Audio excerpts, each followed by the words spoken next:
meron na namang panibagong at ang kanilang aim, yung kanilang calendar is December, na kailangan mapaupo, 'no, si Sara Duterte sa December, 'yan. So, kayo mga kaibigan, sa tingin niyo, magtatagumpay kaya ang kanilang destabilization plot sa ating pangulo? Kapal naman guys, kung totoo itong kapal naman ng mukha ni VP Sara Duterte. May gana pa siyang umupo, gusto pa niyang, umupo sa pagkapangulo sa December, samantalang yung kanyang confidential funds, yung kanyang impeachment trial ay pinapabasura niya. Yung motion for reconsideration at ayaw niyang sagutin ang mga katanungan through impeachment trial, ba? So, ano 'yan, gusto mo ng posisyon, gusto mo maging pangulo, gusto mo lang ng power, pero ayaw mo ng accountability. Hindi ganyan ang leader.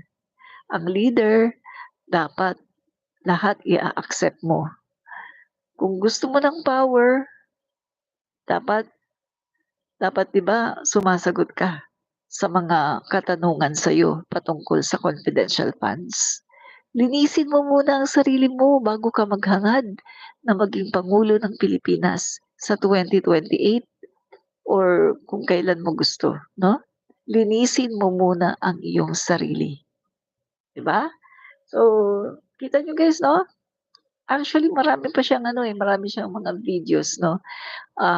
Shine-share ko sa timeline ko na sa Facebook. Tapos yun, nagva-viral kasi maraming nakakanood at, marami ng nakakaalam, 'no, sa mga kanyang mga kuwento patungkol sa mga Duterte, 'no? So, tingnan natin yung mga ano dito, mga komentaryo dito, 'yan. Sabi nung isa, "Gabayan ka ng Panginoon madam sa sinisiwalat mo ng baho ng mga Duterte. Lagi sa'yo nakabantay ang Panginoong Hesus." 'Yan. So, sabi naman nung isa, "Tama po, ingat ka." 'Yan. "Ipaglaban mo ma'am." 'Yan. So, yun po 'no, sine-share ko yung kanyang post kasi tinatag niya ako 'no, at, gusto niya makarating kay PBBM yung kanyang problema kasi, hindi na daw sila makakilos ng maayos sa Davao City kasi sila po ay palaging, nararamdaman niya 'no, palagi na siyang pinapasundan at, nung last year nga ilang beses siyang binangga at gustong tuluyan yung kanyang buhay 'no. So, siguro hindi lang talaga siya maganon-ganon, hindi lang siya maganon kasi ang dami na niyang ano guys, ang dami na niyang pinasabog, ang dami na niyang mga, pinasabog tungkol sa mga kalokohan ng mga Duterte at ang dami na niyang ano, ang dami na niyang nasumbungan. So siguro, medyo nag-aalangan din 'no, yung kabilang kampo na ganunin agad siya kasi natitiyak, nakakatiyak tayo kapag itong babaeng 'to, kapag itong DDS na 'to, na si pangalan niya Guillermina Lalikbarido, kapag siya ay nagganon, wala na, alam na natin kung sino yung gumanon sa kanya. Kaya eto mga kaibigan, tinatakot siya at lately kinakausap daw siya kung pupuwedeng areglo, 'no? Kinakausap siya, pero nanindigan nga siya na hindi na siya magpapaareglo at ang gusto niya ay magsampa na talaga ng kaso, 'no? So, yun po ang kanyang sinasabi, no? So, yung mga hindi pa nakapanood, 'no, ah i-ano ulit natin, okey, para mapanood niyo. Si Kitty Duterte daw 'no?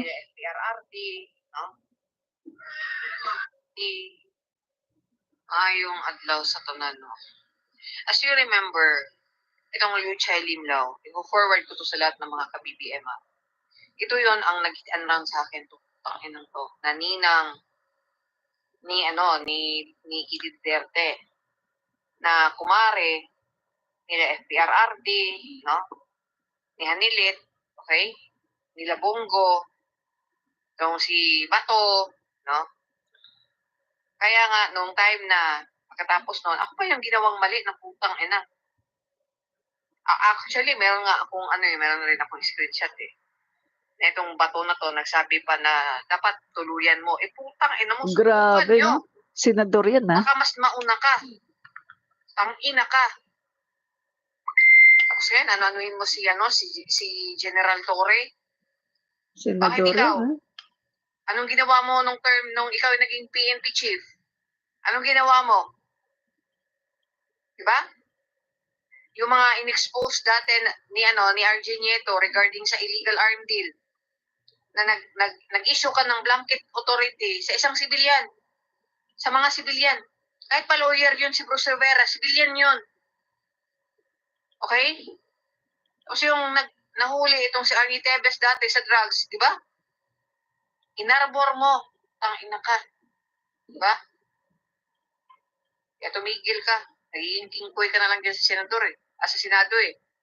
Tapos ito naman si Amy Marcos na nasobrahan na. No? Hindi na natural yung mukha. Ano ka ba, Manang Amy? Na-under ka na ba sa hurim-hurim? Magising ka. Totoo lang. Nawawala ka na rin sa wisyo. Okay? Kasi itong sa flood control, ito yung si inaano ni Limlaw. Putang ina, naghuhugas kamay ka pa mga si Kumari at saka si kumpare mo yung involved dyan. Diba? At saka ibang mga opisyal sa mga department sa gobyerno na taga Davao. Ang ina mo. No? Alam mo, sa totoo lang, dapat talaga totohanin talaga ng Pangulo. Okay? Ito, totohanin talaga ng Pangulo itong, halongkatin talaga itong mga kawatan sa flood control project. Dapat umpisahan ng pag-imbestiga noong 2016, tapos isali nyo na rin yung Farmally. Isali nyo na lahat. Alam nyo, baka mamaya meron na kayong mahuli ng mga ghost employee. Sa totoo lang. Itong mga grupo na to, na mga pa rin sa mga allies niya noon, dyan pa sa NBI. Alam mo, in fairness sa PNP, hindi na masyadong sila eh. Because of PNP Chief General Torre. Pero sa ibang department, bantayan talaga yan ni PBBM. Alam nyo, nung nag-email kami sa Presidential Action Center, meron kaming napapansin na hindi maganda sumagot sa amin doon. Dapat i-check din to ni mga galamay pa. Ni Attorney Claire Castro, ni Secretary Attorney Claire Castro. May mga galamay pa. Sa totoo lang. Kasi meron pa nga silang mga meron pa silang mga bukil dyan. No. Tulad sa DSWD. Yung DSWD Davao, at saka itong PCOO. Dapat yung ilagay na maging regional director dito yung kilala na talagang talaga ng Pangulo, yung talagang honest. Kasi alam mo kung bakit kung yung mga nakaupo dyan, yung mga opisyal dyan sa NBI, no? Itong NBI national to. Pero itong DSWD, I hope na dito lang sa Davao, no? At saka itong PCOO. Lahat gagawin nila para masira ang Pangulo. Dahil nga, sa connivances niya sa mga Duterte, sabay promise na kapag yan, matanggal yan, ibigyan ko kayo ng posisyon. Correct. Kaya ngayon, ayan, kakampanya na silang mga punyeta. No? Nagmamadali na silang matanggal si PBBM daw. Ang ina nyo. Kahit pag ipaputol ako akong kamot, hindi nyo kayang ang mahal na Pangulo. Sa totoo lang. May ibang department dyan na parang ayaw na kumilos. Kasi nga daw, upo nga daw si Inday Sara ngayong December. Ina mo.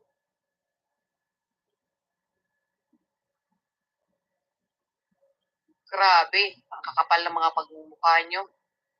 Grabe, Diba? 'no? Bakit nagkaganito? Bakit nagkagulo?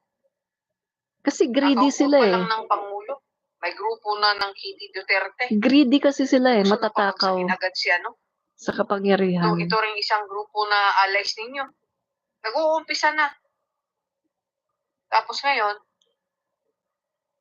ang hilig niyo mag-provoke, eh, pero kapag pinatulan kayo, babiktim na kayo. Correct. Tama. Totoo lang. Nasarado yung station niyo, sasabihin niyo, ano kasi freedom of speech, yung ginawa niyo sa ABS-CBN, ano yun? Correct. No? Ako nananawagan sa mahal na Pangulo na ibalik yung ABS-CBN para sampal sa mga hayop na to. Tsaka sa Rappler, yung ginawa nila. Itong Hariroki, no, na isang bullfrog, lumalaki na yung mata, no? Kasi sabihin niya na maganda daw yung, talagang maganda ang China kasi grupo kayo ng sindikato at saka pugo. Punyeta kang ano ka, bullfrog ka. Tangina nyo. Grabe ito. Konting-konting ulan lang yan, bahala. Ako, nung merong mga daan-daan na dito na, nag-okay-okay na rin yung daanan. Pero pwede ba lahatin mo? Tangina nyo.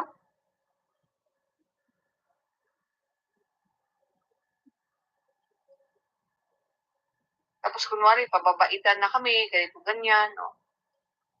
Tapos ngayon, biglang magdadrama, ano kasi inipit kami. Gets agad, no? Na sinasabi nyo yon kasi gusto nyo mag-against ako sa kay PBBM at sisiraan ko, tangina nyo. Gago. Ngayon pa, na patas yung batas ngayon. Hindi ka tulad sa time nyo. Tangina nyo. Kapal ng mga mukha nyo. Ano ba, dapat itong iba? Wala, pabulag-bulag lang kasi itong iba eh.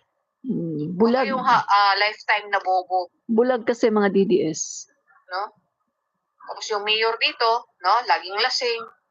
Sa isang linggo, papasok man lang yan sa isang linggo, swerte lang makakapasok yan, 1 o 2 beses, tapos hapon na kasi meron pang hangover.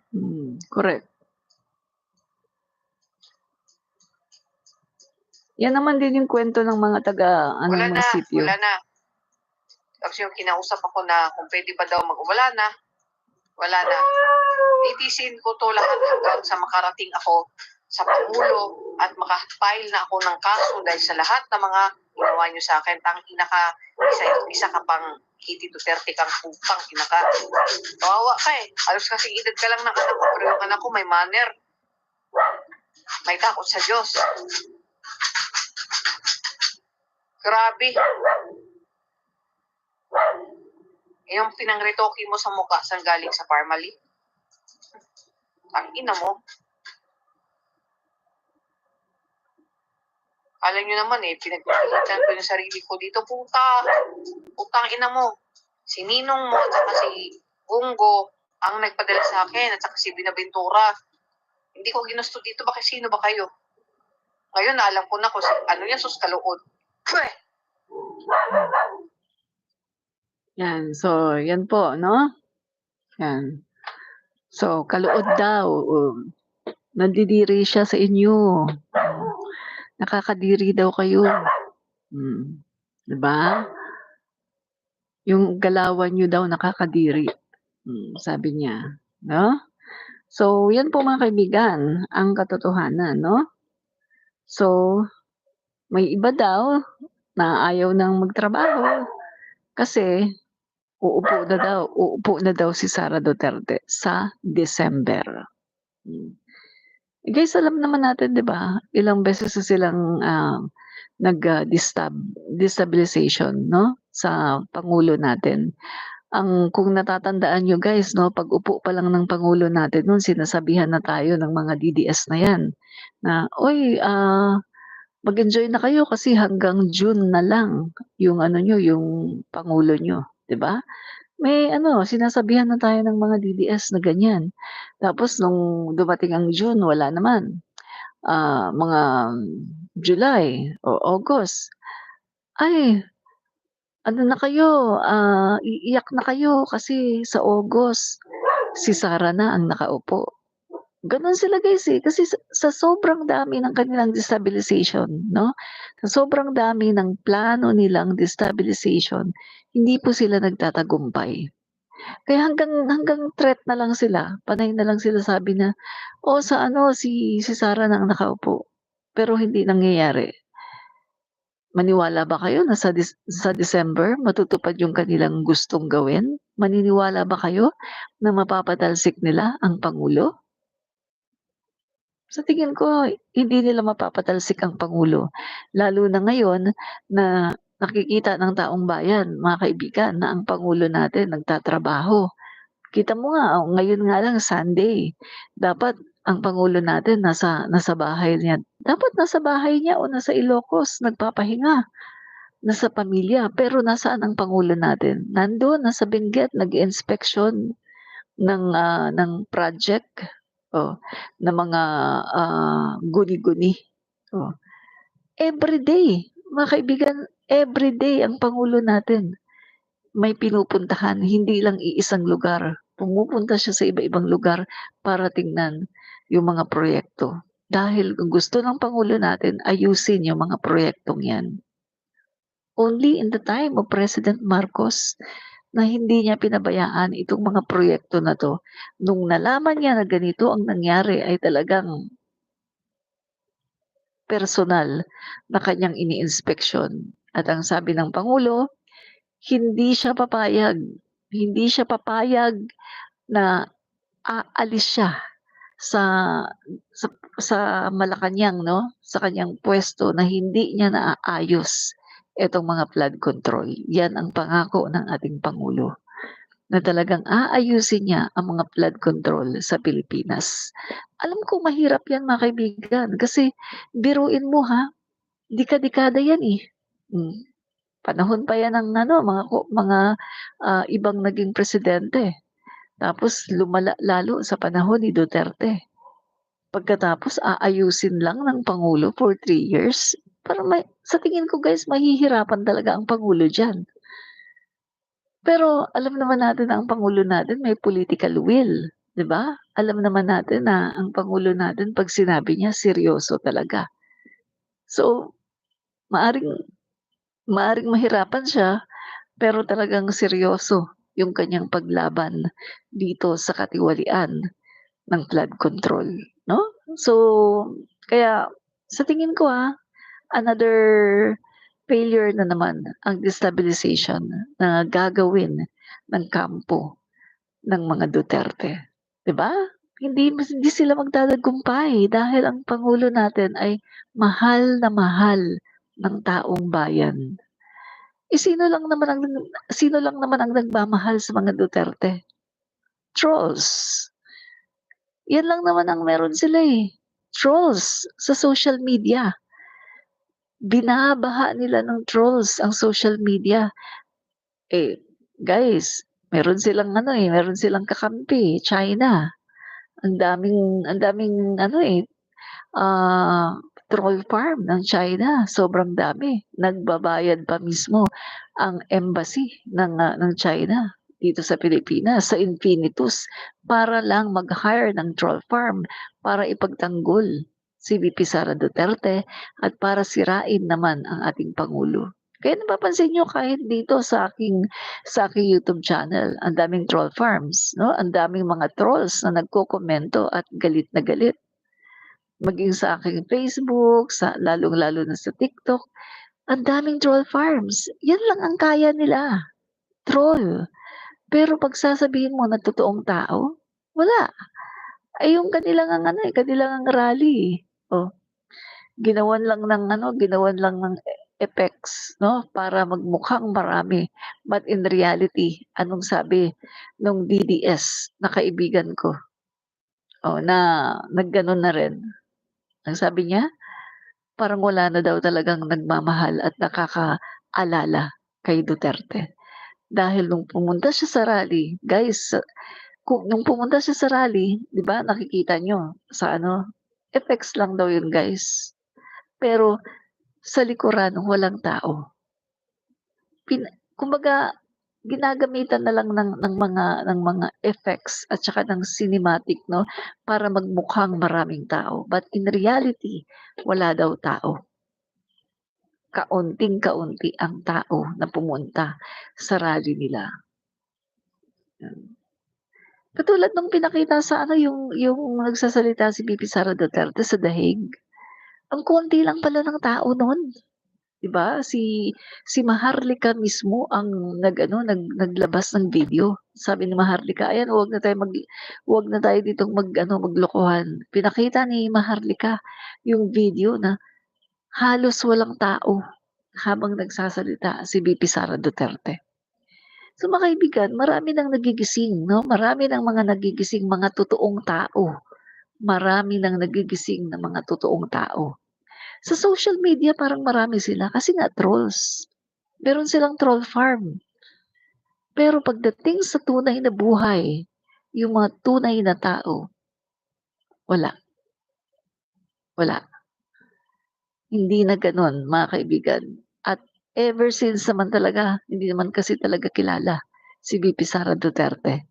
Kaya lang naman siya nanalo dahil kay PBBM. Kaya lang naman siya nagkaroon ng 32 million dahil ang 31 million mga Marcos loyalists at Marcos supporters 'yan. Samantalang yung 1 million niya, yun lang ang mga Duterte. 'Di ba? Make sense? Tignan mo si PBBM 31 million. Solid ang boto ni PBBM, Marcos loyalists and Marcos supporters. Kasi unang-una sa lahat, hindi naman siya puwedeng iboto ng kakamping, hindi siya puwedeng iboto ng dilawan.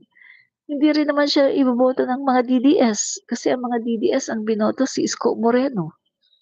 So ang boboto lang talaga kay PBBM, loyalista at saka Marcos supporters, yun lang talaga. Solido, ang 31 million ni PBBM ay solid. Si VP Sara 32 million kasi nga 31 million tayo yun, yung bumoto sa kanya. Ang boto lang talaga niya from DDS 1 million only. Yun lang talaga. Wag na tayo dito magplastikan. 1 million lang talaga ang boto ni VP Sara Duterte na mga DDS, 'no? Wag na tayo maglokohan, wag na tayo magplastikan. 1 million lang talaga ang bumoto kay VP Sara Duterte. Maraming salamat kina TYT Gas, 'no? Maraming salamat 'yan sa panunood. Nandito na naman na sina TYT Gas, 'no? 'Yan ang okey. So, bago tayo, tuloy-tuloy 'no, babanggitin ko muna yung mga nanonood dito 'no, bago tayo magtuloy. Maraming salamat kay Ramram, sa panonood. Salamat din kay Kapilingon, Rock Vine. Naku, ang daming mga trolls 'no. Ba Parang ayoko ng banggitin lahat 'no, kasi halos halos lahat mga trolls 'no. So, TYT Gas, maraming salamat 'no, 'yan sa panonood. Si Lorna Rafael, 'yan, maraming salamat sa panonood 'no, 'yan. So, o sige tuloy na tayo, 'yan. Tuloy na tayo guys 'no, 'yan. So, eto nga mga kaibigan, itong ginagawa ng mga maka-Duterte 'no, siguro kung ang problema kasi dito yung greed, alam niyo yung greed 'no, yun bang hindi nakuntento sa 6 na taon at hindi nakuntento sa kanilang mga nakawat 'no, sa kanilang mga nanakaw, hindi pa nakuntento. So, kailangan pa ng maraming taon 'no, at gusto nilang hawakan muli ang Pilipinas. So, ito masasabi ko, itong si VP Sara Duterte, hindi yan mananalo guys. Kasi troll lang naman ang taga-suporta niya, trolls lang, eh. Wala siyang taga-suporta na totoong tao. Sa totoo lang, huwag na tayong maglokohan. Walang supporter na totoong tao si VP Sara Duterte. 1,000,000 lang kayo. Isa pang ebidensya na 1,000,000 lang kayo. Galit na galit kayo kay Vice Ganda. Oh, anong nangyari? Nag-unfollow, cancel Vice Ganda. Ilan ang nawala kay Vice Ganda? Wala pang 1,000,000. O sabihin na natin 1,000,000. Yun lang kayo? 1,000,000 lang kayo? Oh, 'di ba?